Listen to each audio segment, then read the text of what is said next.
welcome to my YouTube channel. Home wiring පිළිබඳව කියන දෙවෙනි වීඩියෝ එකත් එක්ක තමයි අද ඔයගොල්ලෝ එකතු වෙලා තියෙන්නේ. දෙවෙනි වීඩියෝ එකෙන් මම අද ඔයගොල්ලන්ට ගෙනාවේ ගෙදරක වයරින් එකක් කොහොමද හරියාකාරව කරගන්නේ කියලා. මම ඔයගොල්ලන්ට ඒක පෙන්වන්නේ මෙන්න මේ විදිහටයි. මම ඔයගොල්ලන්ට ඒක පෙන්වන්න මේ විදිහට ගෙදරක plan එකක් මුලින්ම ඇඳ ගන්නම්. ඔයගොල්ලෝ බලන්න මේ plan එක ඇඳගන්නේ කොහොමද කියලා. සාමාන්‍යයෙන් ගෙදරක වයරින් එකක් යන විදිය මම ඔයගොල්ලන්ට මේ plan එකෙන් කියලා දෙන්නම්. veranda,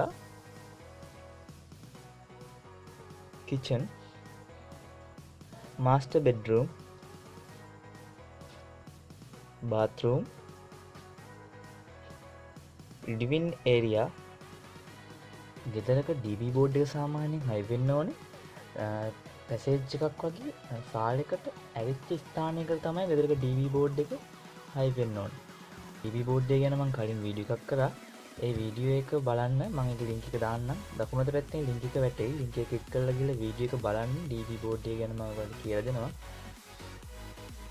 ගෙදරකට අවශ්‍ය switch light ප්‍රමාණය මම මේ විදිහට අඳ ගන්නවා. mic එක අඳ ගන්නම්.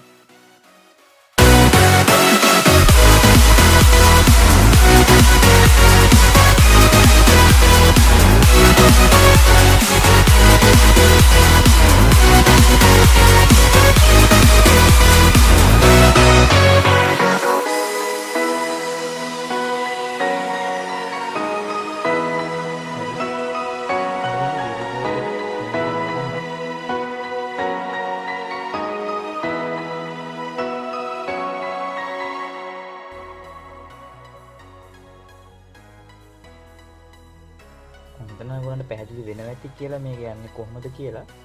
හොඳට බලා ගන්න යන විදිහ. හරි අපි බලමු මේ ස්විච් එක ඇස්සේ කොහොමද වයර් සම්බන්ධ කරන්නේ කියලා. මෙන්න මල් ළඟ තියෙනවා 2 GAN ස්විච් එකක්. මම ඔයාලට කියන්නම් කොහොමද දැන් මේක ඇතුලේ වයර් අමින්නේ කියලා. ඔයාලා දන්නවා ලයිට් එකක් පත්තු වෙන්න ලයිව් වයර් එකයි නියුට්‍රල් වයර් එකයි දෙකම අවශ්‍යයි කියලා. මම මේ විදිහේ ලයිට් දෙකක් අමුණ ගත්තා. මේ තියෙන්නේ රිටර්න් දෙක ලයිට් දෙක පත්තු කරන්න යවන රිටර්න් දෙක කන ලයින් දෙක. අපි මේ දෙක අමුණ ගමු. මෙන්න මෙහෙම මේ දෙකට කැමති විදිහකට අමුණ ගන්නවා.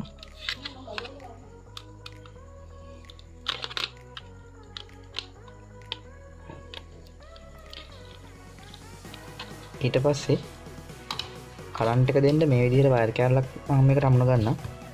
ඒ අමුණ ගද්දි එහා පැත්තට සප්ලයි දෙන්න මේ විදිහට කෑල්ලක් මෙන්න මේකට අමුණ ගන්නවා.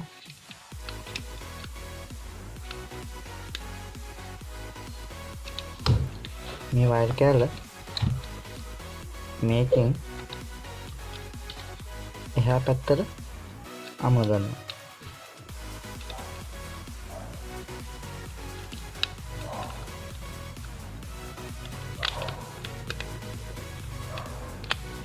අපි මේක චෙක් කරලා බලමු අපේ වැඩේ හරියද කියලා.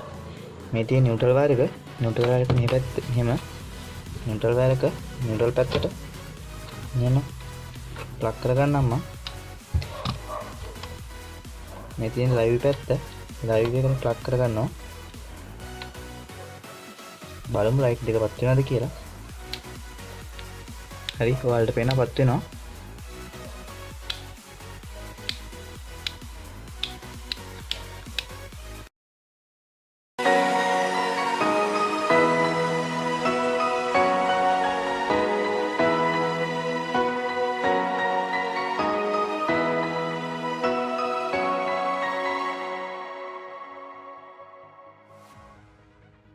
මම ඔයාලට ඊළඟට පෙන්නන්නම් කොහොමද මේ ප්ලග් බේස් එකට වයර් අමුණ ගන්න කියලා. හරි යාළුවනේ මල් ළඟ තියෙනවා ඇම්පියර් 5 ප්ලග් බේස් එකක්. ප්ලග් බේස් එකට වයර් අමුණ ගද්දි මේකේ පෙන්නනවා මේ L කියන එකෙන් පෙන්නන්නේ ලයිව් වයර් එක, N කියන එකෙන් පෙන්නන්නේ නියුට්‍රල් වයර් එක, E එකෙන් පෙන්නන්නේ එර්ත් වයර් එක. ලයිව් කියන්නේ සෙස්ටරේ තිබ්බාම පත්තු වෙන එක තමයි ලයිව් වයර් එක සම්බන්ධ වෙන්න ඕන මෙන්න මේ පැත්තට. සිස්ටර් තිබ්බහම පත්තු වෙන්නේ නැති වයර් එක සම්බන්ධ වෙන්න ඕන මෙන්න මේ පැත්තට.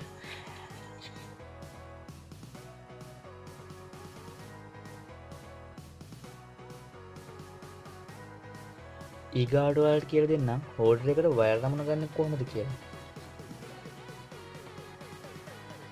ඒකේ නම් මහ ලොකු දෙයක් නෑ. ඒක ඔයාලා දන්නවා ඇති නියුට්‍රල් වයර් එක මේ විදිහට සම්බන්ධ වෙලා එකකින් එකක් කරන් ඒම නිව්ට්‍රල් එක මේ පැත්තට සම්බන්ධ වෙලා තියෙනවා. රිටර්න් දෙක තනි විදියට මෙහෙම සම්බන්ධ වෙලා තියෙනවා.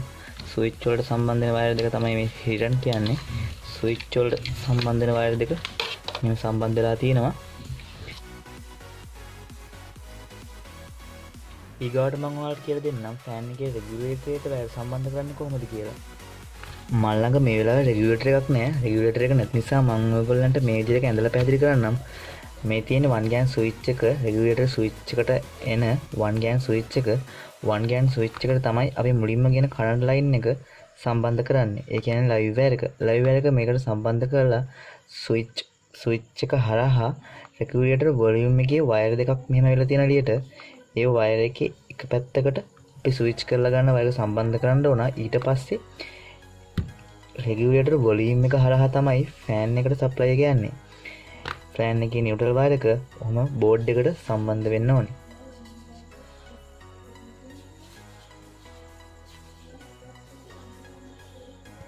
මං හිතනවා ඔයගොල්ලන්ට ඒක පැහැදිලි වෙන්නේ නැති කියලා. අපි යන් එහෙනම් වීඩියෝ එකේ හිටු ටික බලන්න.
හරි යාළුවනේ අදට මම මෙතනින් නවතින්නම්. නොතේරෙන දෙයක් තියෙනවා නම් පහලින් කමෙන්ට් කරන්න. මතක ඇතුව අපි සබ්ස්ක්‍රයිබ් කරන්න. තවත් වීඩියෝ එකකින් අපි හම්බෙමු. එතෙක් ඔබට සුබ දවසක්.